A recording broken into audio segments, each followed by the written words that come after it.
ओम पवित्रं चरितं यस्याः पवित्रं जीवनं तथा पवित्रता स्वरूपिण्यै तस्यै कुर्मो नमो नमः। या देवी सर्वभूतेषु श्रद्धारूपेण संस्थिता नमस्तस्यै नमस्तस्यै नमस्तस्यै नमो नमः।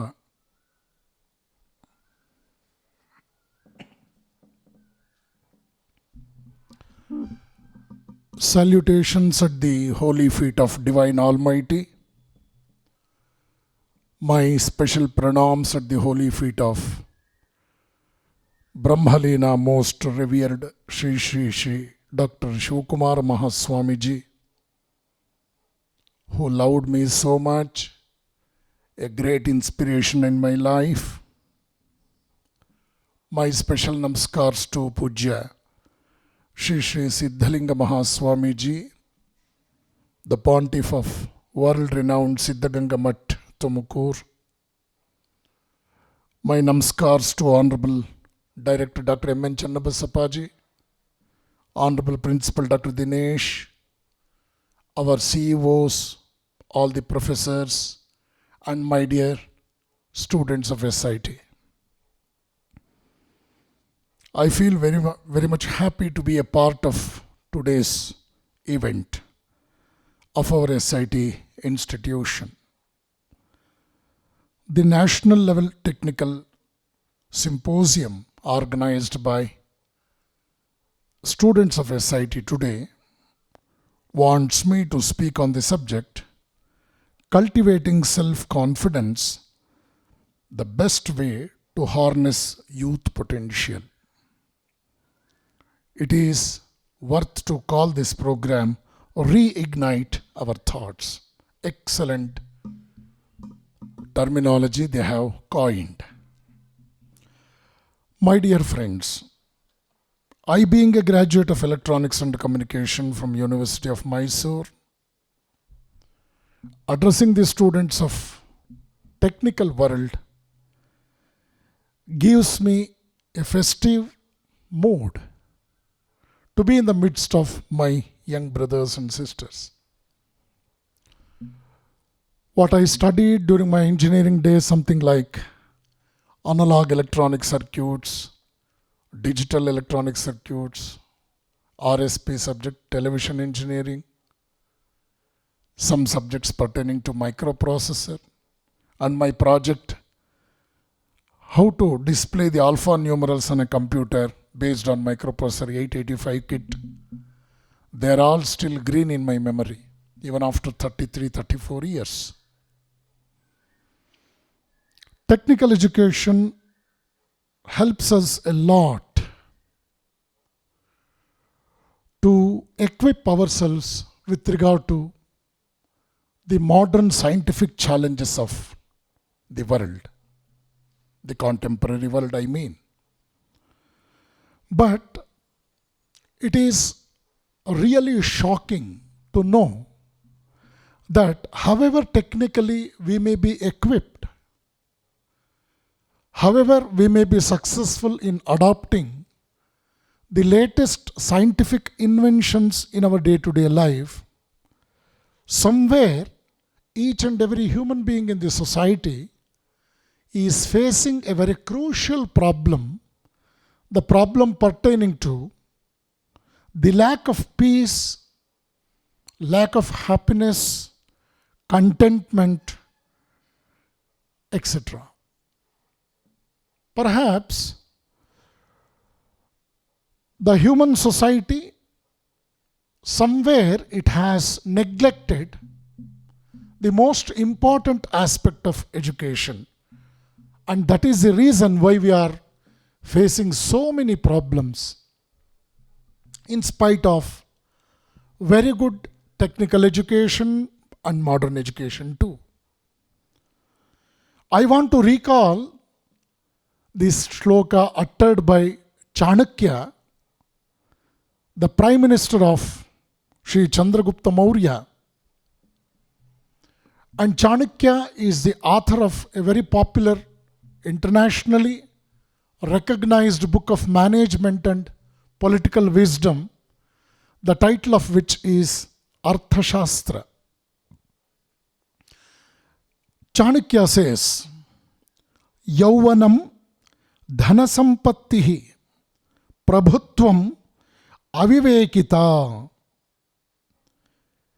ekaikam api anarthaya kimuyutra chatushtayam. What does it mean? In human life, youthfulness, wealth, power, and lack of discrimination are the most powerful challenges in anybody's life.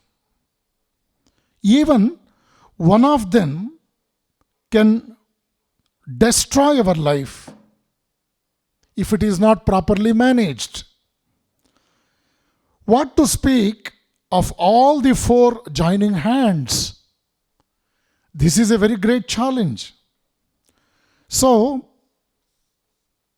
now we have understood that before going to analyze the challenges in the youth life, the first and the foremost requisite is we must accept that youth, the age of youth itself is a great challenge in human life.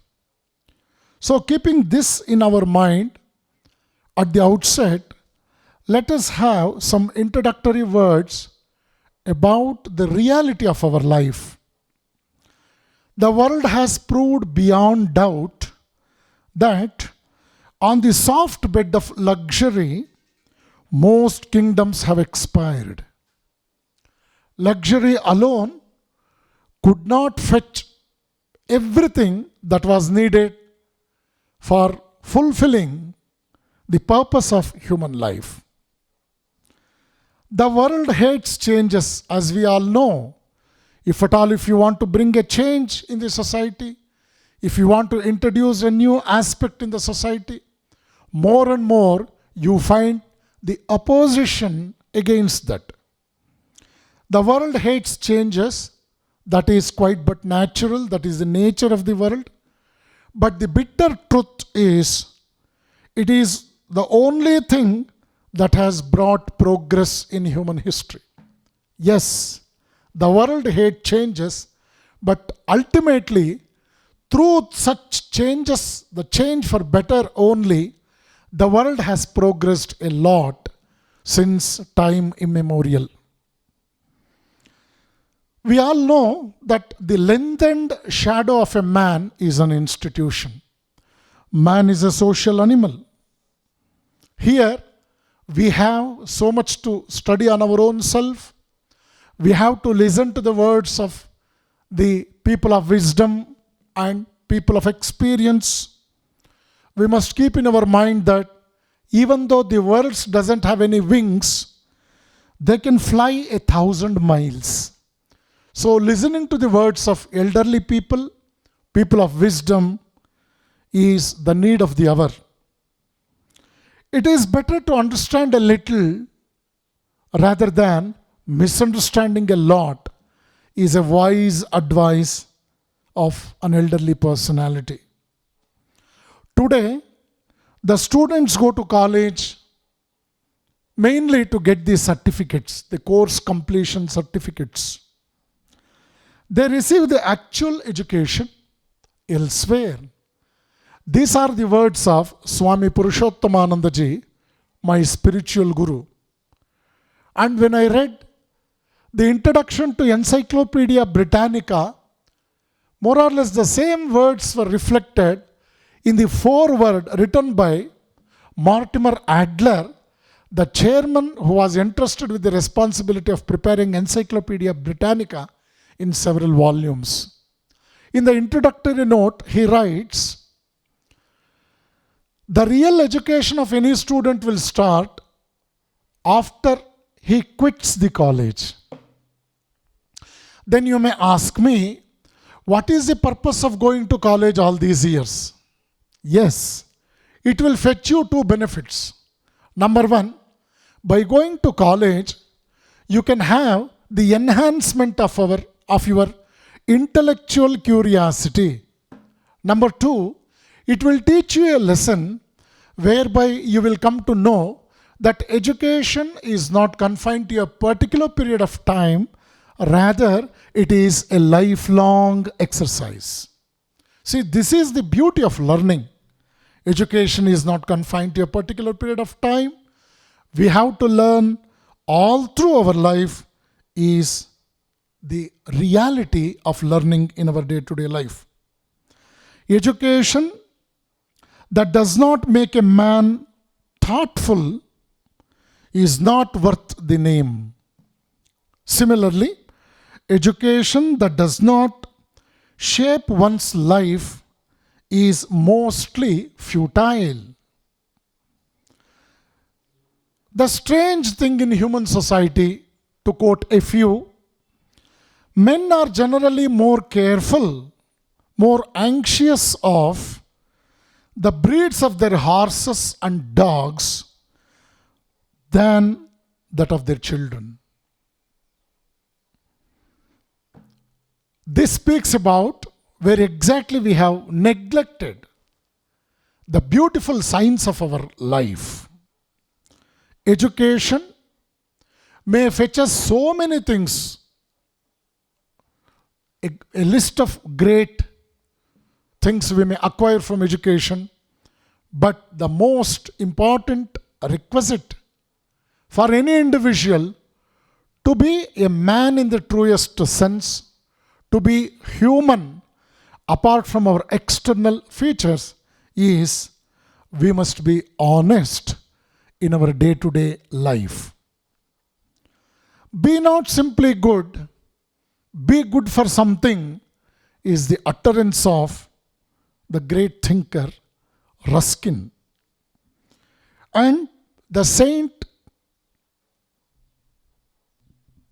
one of the saints of India, he says, truth is higher. He is Guru Nanak. Truth is higher, but to be truthful is still higher level of life. People do not lack strength, but they lack confidence. You have come across many failures in international cricket by Indian cricketers. When that was very, very sensibly observed, the internationally reputed cricketers from Australia and England, they very clearly mentioned the fact behind the defeat of Indians. They said, Indians are excellent in bowling, batting, fielding. Only thing is, they lack confidence. When there is a setback in the middle of the game, they don't make up their mind to face the challenge at that particular stage. Slowly, they start losing confidence, and ultimately, the game which was almost in their favor will be lost because of their poor confidence in themselves and because of their lack of the team spirit.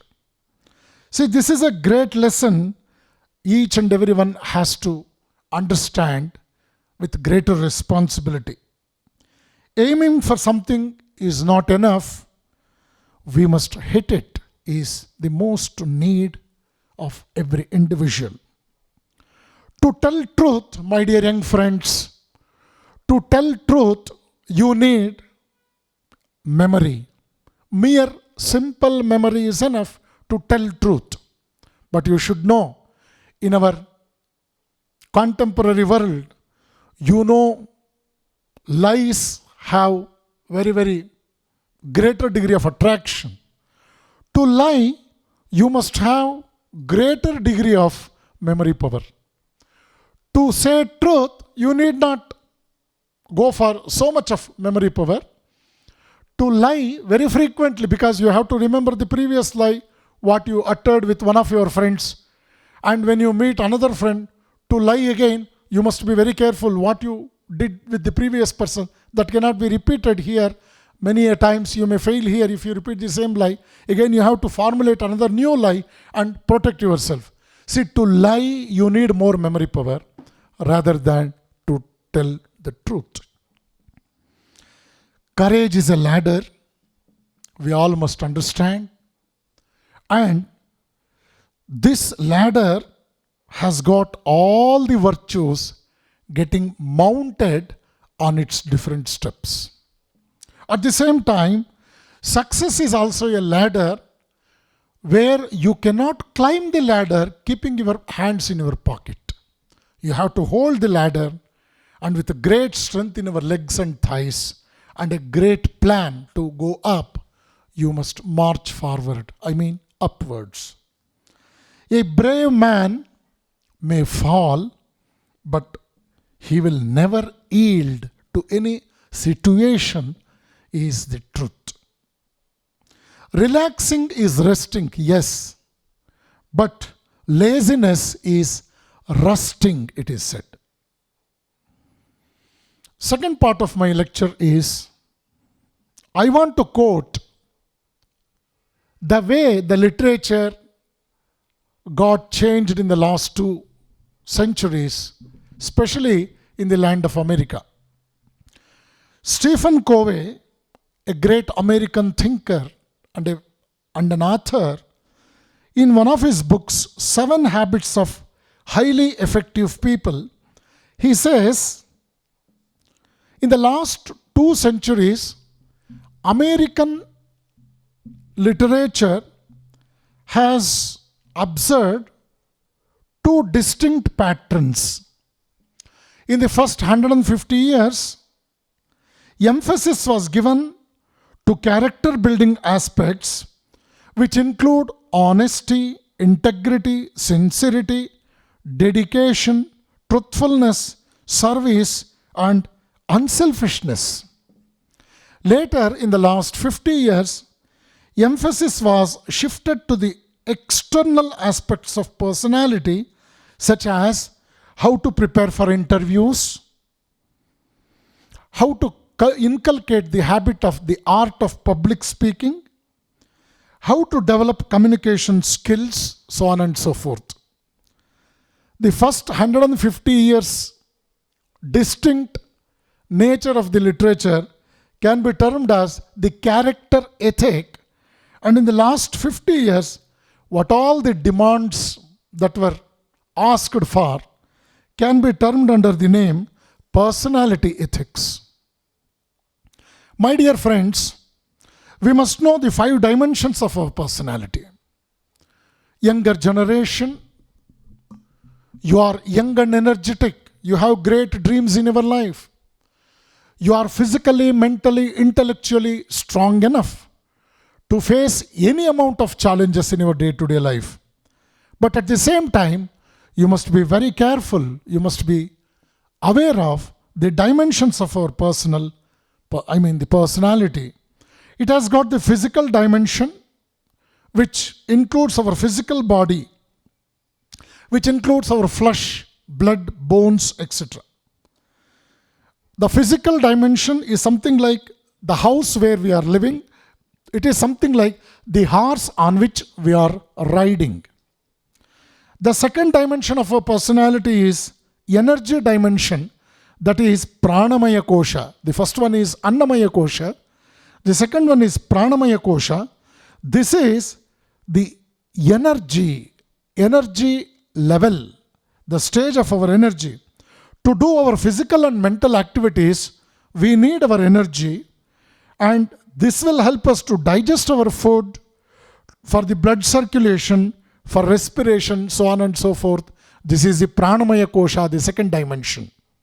The third dimension is Manomaya Kosha, that is the mental dimension. We perceive the world with our mind.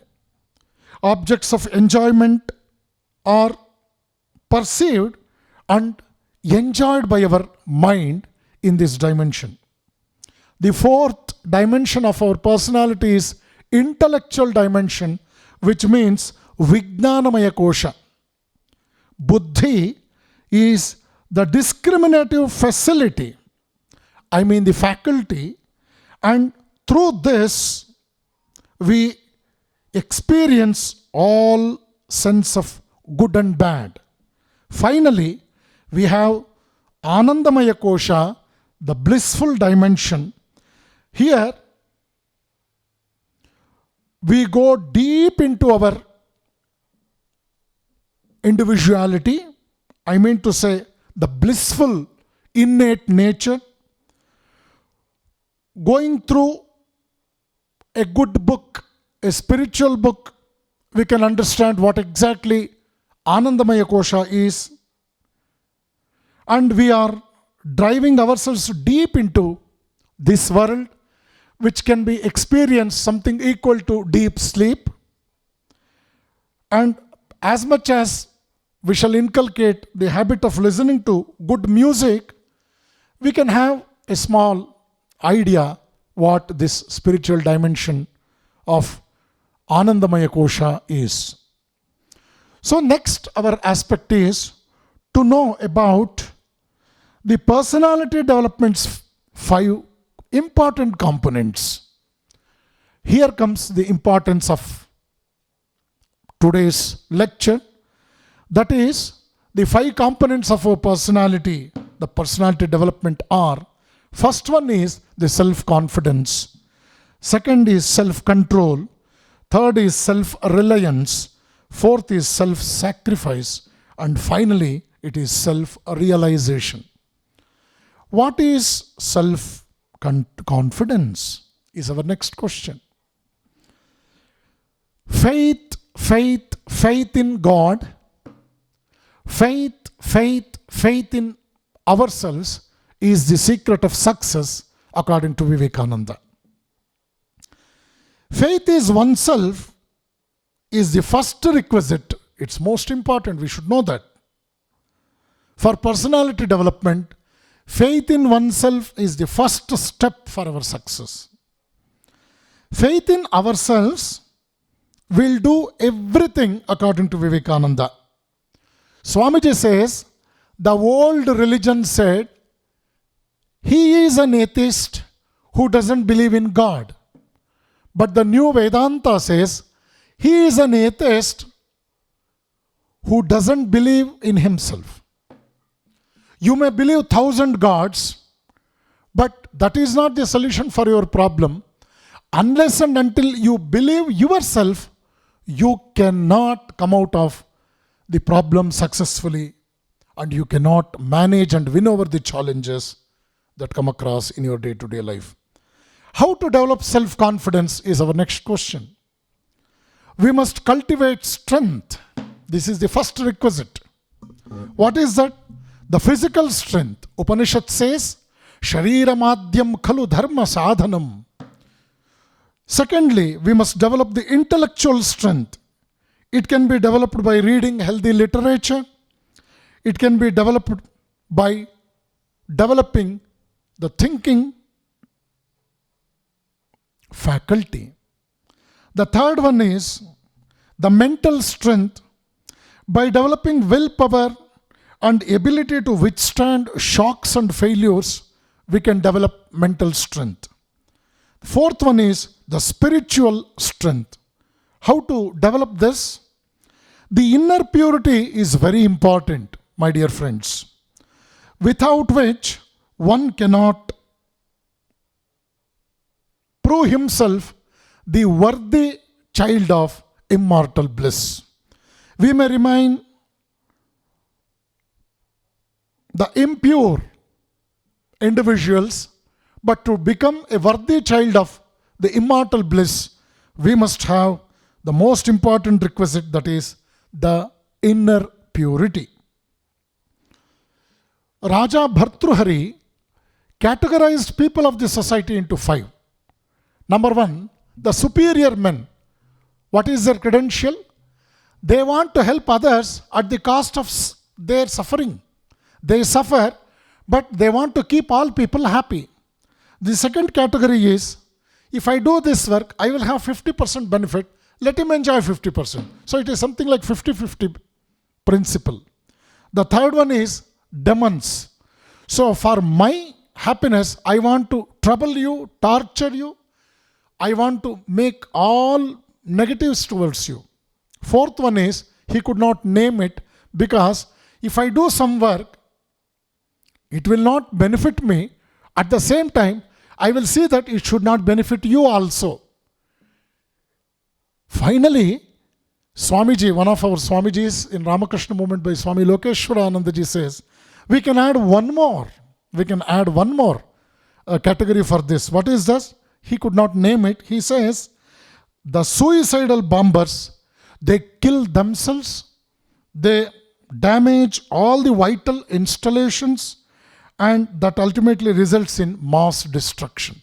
This is mainly because of our poor personality. My dear friends, courage and fearlessness is another most important aspect of the self-confidence. We must keep this in mind. What is that? We become wiser really through failures.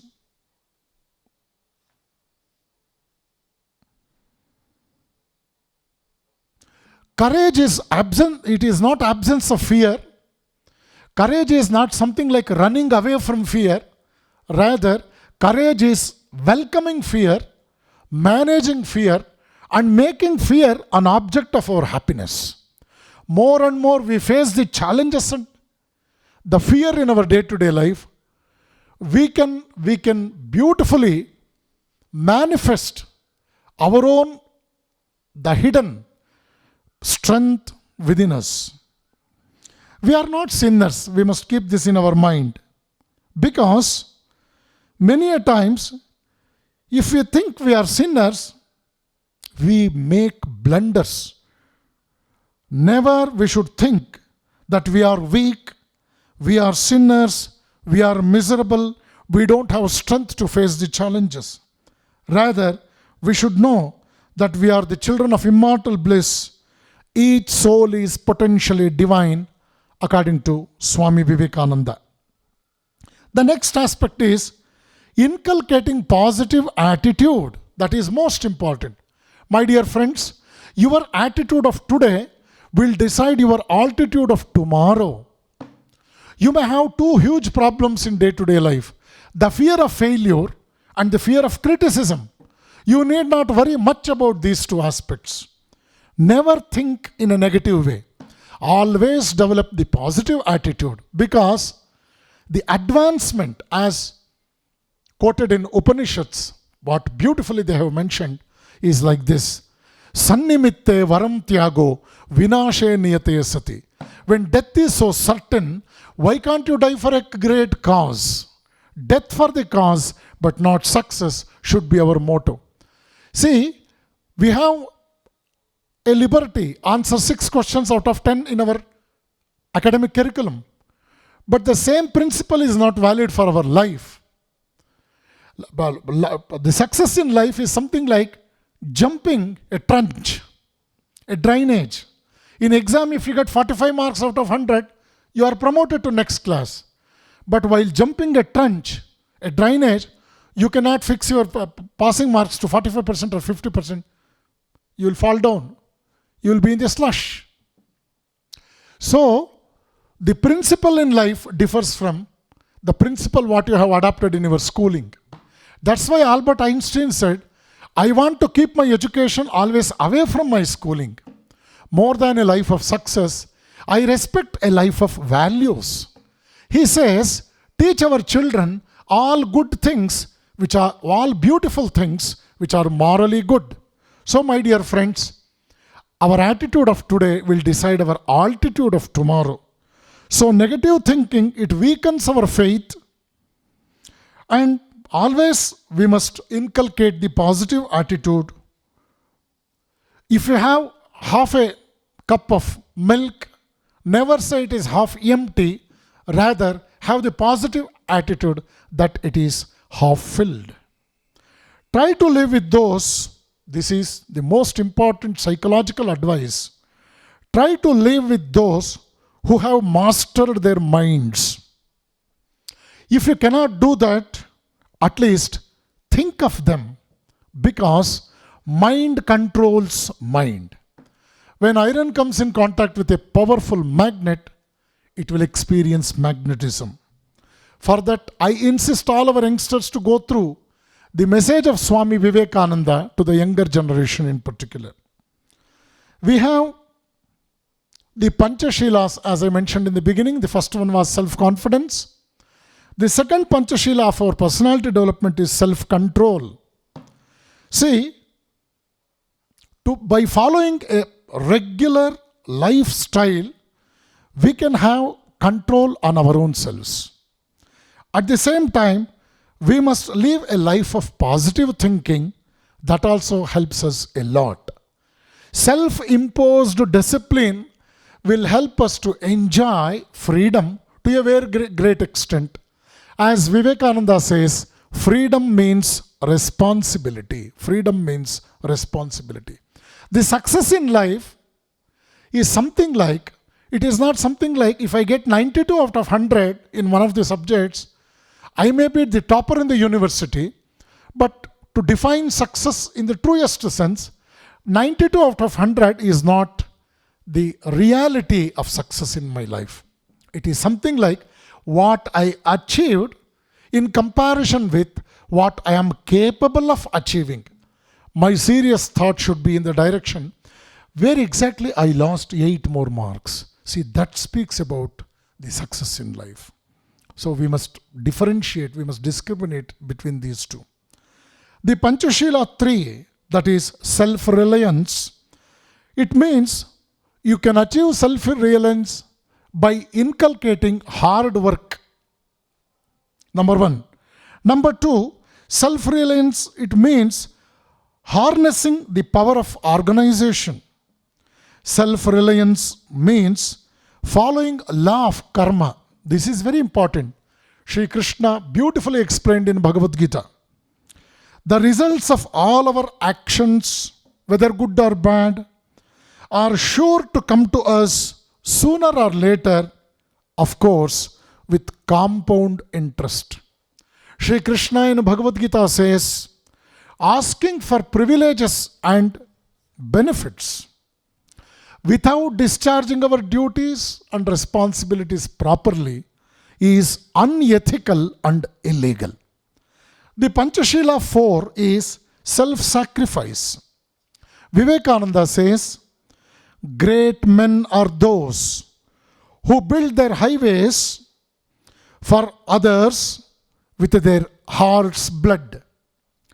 This has been taking place through eternity, that one builds a bridge by laying down his own body, and thousands of others cross the river through its help. Secondly, to develop self-sacrifice, we must be unselfish. We must inculcate the habit of serving others, and we must love the humanity at large. The Panchashila 5 is self-realization. That is a spiritual value all of us must know. Self-realization means getting self-knowledge. That is, know thyself. O man, know thyself. Even the temple of Delphi had this beautiful writing. It was carved on the temple. O man, know thyself. Socrates used to encourage his followers to introspect on this beautiful Hindu Sanatana virtue. O man, know thyself. Tattvamasi, that is in Sanskrit. And Vedanta says, our true self is divine, our true self is infinite, and our true form is knowledge. Before I conclude, my dear friends, I want to quote what Sister Nivedita said. What is that? She says, if you close the doors for spiritual development, it is worse than killing a personality. See how strong this statement is. If you close the gates of spiritual development for any individual, it is as good as killing a man.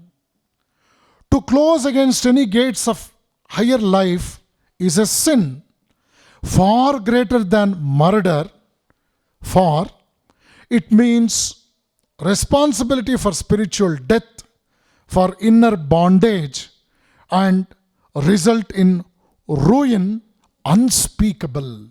These are the words of Sister Nivedita. My dear friends, we must believe that we are all acknowledged as the children of God.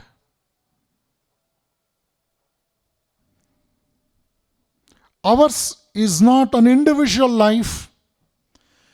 We belong to the universal life and universal principle. So, inculcating all these qualities in our personality, going through the rich experience, the writings of people like Swami Vivekananda, we can acquire, we can absorb greater degree of inspiration from such eternal souls, and we can make our life not only successful and equally meaningful also. I thank our organizers for extending me an invitation to be a part of today's symposium and to share some of the thoughts of great souls like Swami Vivekananda and others. Thank you very much for this opportunity. I wish you all a great success. Jai Ram Krishna.